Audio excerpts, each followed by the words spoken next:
अस्सलाम वालेकुम friends and welcome to learning place. तो हमने हेड के बारे में ऑलरेडी यहाँ पर कंप्लीट कर लिया कि हेड के अंदर कौन कौन से मेटा टैग्स जो इंपोर्टेंट टैग थे हमने ऐड कर लिए हैं। और अगर सोशल मीडिया के आप ऐड करना चाह रहे हैं तब भी आप यहाँ पर सर्च कीजिएगा, आपको सोशल मीडिया का टैग्स इसके रिलेटेड मिल जाएंगे। तो हम यहाँ पर टाइप करते हैं मेटा टैग सोशल मीडिया।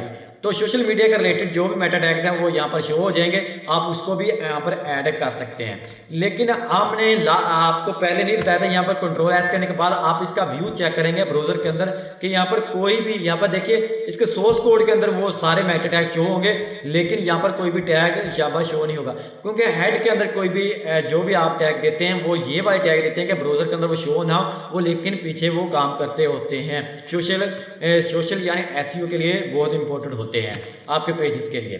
तो आज की इस वीडियो में हम बात करेंगे H1 टैग्स के बारे में। तो H1 टैग कितने किस्म के होते हैं, यानी ये 6 किस्म के HTML टैग होते हैं। तो सबसे पहले हम क्या करेंगे, H1 टैग कंट्रोल जी करता हूं क्योंकि H1 यहाँ पर मैं कंप्लीट किया था H1। और इस कोड एडिटर का एक और आपको यहाँ पर इसकी ब्यूटीफुली यहाँ बता दूं, यहाँ पर देखिए कि आपको H1 टैग से H6 टैग आपको चाहिए तो आप क्या करेंगे, यहाँ पर प्लस टैग, इसके अंदर आप कुछ और भी अगर आपको टैग चाहिए इसका रिलेट बाद में तो आप यहाँ पर ऐड कर सकते हैं। H2 टैग यहाँ पर देख सकते हैं, यहाँ पर वो साथ में शो भी कर रहा है, H1 टैग अलग से और H2 टैग अलग से।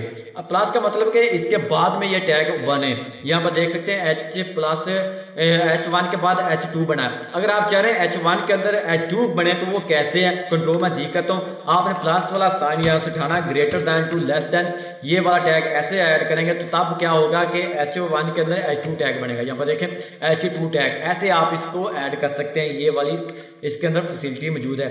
अगर आपने एक्सटेंशन इमोट इंस्टॉल की होगी तो यहाँ पर आप जाकर एक्सटेंशन ऐड करना चाह रहे हैं, जो कंट्रोल पैकेज कंट्रोल के अंदर बाद यहाँ पर आप इंस्टॉल पैकेज पर क्लिक करेंगे तो आप अगर इंटरनेट का आपकी फैसिलिटी साथ है तब वो इंटरनेट पर जाएगा। तो आपने ये वाला इमोट यहाँ पर मैं टाइप नहीं करता हूँ, यहाँ पर चलो कर लेते हैं। तो ये एक्सटेंशन आपने इंस्टॉल कर लेनी ताकि आपका कोड है वो आपको राइट करने में आसानी हो।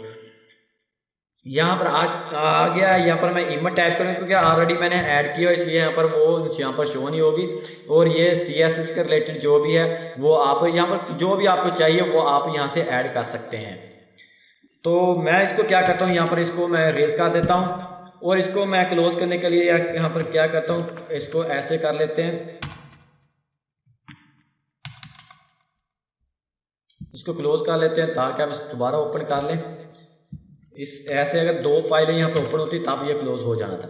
अब हम क्या करते हैं कि हमको HTML टैग क्लास में चाहिए और इसको दोबारा इसको हम कॉपी कर लेते हैं। कॉपी करने से क्या होगा कि हम जल्दी यहाँ से इसको रैपिडली इंस्टॉल कर सकते हैं।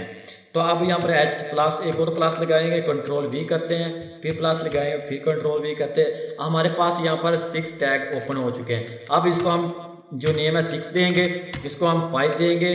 तो 5 के साथ हम H4 और H4 के साथ H3 यहाँ पर मैं टाइप कर देता हूँ, H2 सॉरी कंट्रोल जी करते हैं।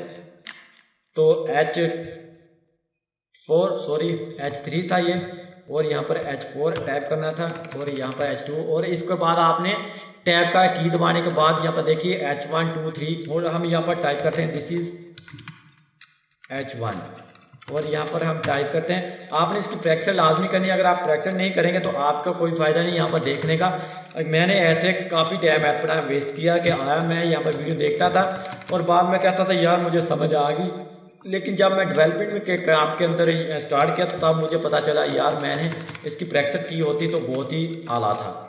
तो अब इसका H5 कर देते हैं और इसके बाद हम दिस इज़, आप इसके अंदर स्पेस देना चाह रहे हैं दे सकते हैं, नहीं देना चाह रहे हैं नहीं भी दे सकते हैं। अगर आप इसको स्पेस नहीं देगा कीवर्ड के अंदर तो ये साथ में मैच कर देगा। कंट्रोल S करते हैं और आप इसको हम रिफ्रेश करेंगे। कंट्रोल R करने के बाद यहाँ पर देखिए H1 this is H1 H2 H3 ये हेडिंग के लिए टैग होते हैं।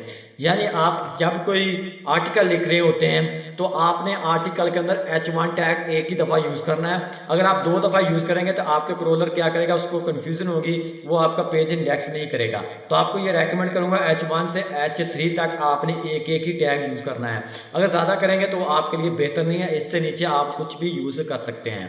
तो उम्मीद है कि आपको HTML के बारे में पता चल चुका होगा, H1 टैग के बारे में, ये किस लिए यूज़ होते हैं, ये हेडिंग के लिए यूज़ होते हैं। और अगर आपको फिर प्रॉब्लम होती है कोई तो हमारे व्हाट्सएप ग्रुप में हम उनको ज्वाइन कर सकते हैं। तो आज की वीडियो इतना ही, तब तक के लिए मुझे दीजिएगा इजाज़त। अल्लाह हाफिज़।